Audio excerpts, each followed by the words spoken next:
இன்னைக்கு தமிழகத்தினுடைய முதலமைச்சரே கேட்கிறாங்க, சமீபத்துல பாருங்க திருப்பத்தூர்ல கேட்கிறாங்க. இன்னைக்கு கடவுளுடைய பெயரை தவறாக பயன்படுத்தி ஒரு அரசியல் கட்சி அரசியல் பண்றாங்க. விநாயகர் சிலையை உடைத்தது நாமா? விநாயகர் சிலையை உடைத்தது யார்? விநாயகருக்கு செருப்பு மாலை போட்டது யார்? நாமா இல்ல முதலமைச்சர் அவர்கள் சார்ந்து இருக்கக்கூடிய கட்சியா, இயக்கமா, சித்தாந்தமா? ராமர் பாலத்துக்கு சேதாரம் ஏற்படுத்த கூடாது என்று சொன்ன பொழுது என்ன ராமன் என்ன இன்ஜினியரா அப்படின்னு கேட்டது நாமா, அவருடைய கட்சியா, அவர் சார்ந்திருக்கக்கூடிய சித்தாந்தமா? கந்த சஷ்டி கவசத்தை இழிவுபடுத்திய பொழுது கை கட்டி வேடிக்கை பார்த்தது நாமா, முதலமைச்சருடைய கட்சியா, அவர் சார்ந்த சித்தாந்தமா?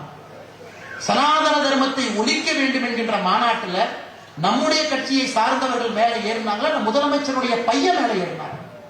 சனாதன தர்மமும் ஹெச்ஐவியும் ஒன்று நாம சொன்னோமா, முதலமைச்சருடைய கட்சியை சார்ந்த அவரு பையன் சொன்னார். எப்படி டெங்கு கொசுவை ஒழிப்போமோ அதே போல சனாதன தர்மத்தை ஒழிக்க வேண்டும் என்று சொன்னது நாமா இல்ல முதலமைச்சரும் அவருடைய கட்சியை சார்ந்த அவருடைய பையனும்?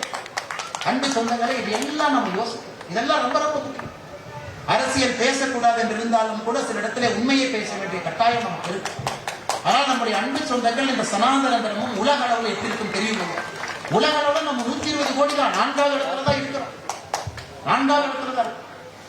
இஸ்லாமிய மதம் என்று அதே வேகத்தில் அவங்க போனாங்கன்னா மிக வேகமாக இந்த உலகத்தை பொறுத்தவரை அதிகமாக இஸ்லாமியர் வாழ்கின்ற உலகமாக அது மாறத்தான் போகுது. அப்ப நீங்க இன்னும் ஜாக்கிரதையாக எச்சரிக்கையாக இருக்கணும். இன்னைக்கே பாருங்க, ஈரான்ல நியூக்ளியர் ரியாக்டர் யாரு கொண்டு போறோம்? அமெரிக்காக்காரன் கொண்டு போறோம், இஸ்ரேல் கொண்டு போறோம்.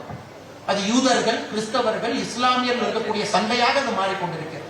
அது மனிதர்களுக்கும் நாட்டுக்கும் இருக்கக்கூடிய சண்டையாக இல்லை. எதற்காக ஆபரேஷன் சிந்தூர்ல பாரத பிரதமர் நரேந்திர மோடி அவர்களை பாராட்டுகின்றோம்? எதற்காக இல்லை? அவன் நம்ம மக்கள் அடிச்சா நாம போய் அடிச்சோம், அது இல்லை. நம்முடைய மக்களை பெகல்காம்ல ஏப்ரல் 22ஆம் தேதி மதத்தின் அடிப்படையில கொண்டார்கள். மதத்தின் அடிப்படை 26 பேருக்கு தனியா பிரிச்சு, என்ன மதம்? இந்து மதமா? இந்த பக்கம் வந்து நெல். 26 பேர் இந்து மதத்தை சார்ந்தவன் என்கின்ற ஒரே காரணத்திற்காக கொண்டிருக்கின்றார்கள் என்றால் பிரச்சனையை ஆரம்பிப்பவர்கள் நாமா, அவர்களா, தீவிரவாதிகளா?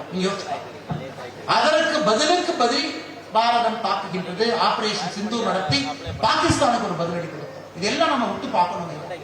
பிளே ஸ்டோர் மற்றும் ஆப் ஸ்டோரில் இருந்து பாலிமர் செயலியை QR கோடு மூலம் பதிவிறக்கம் செய்யுங்கள். செய்திகளை உடனுக்குடன் பெறுங்கள்.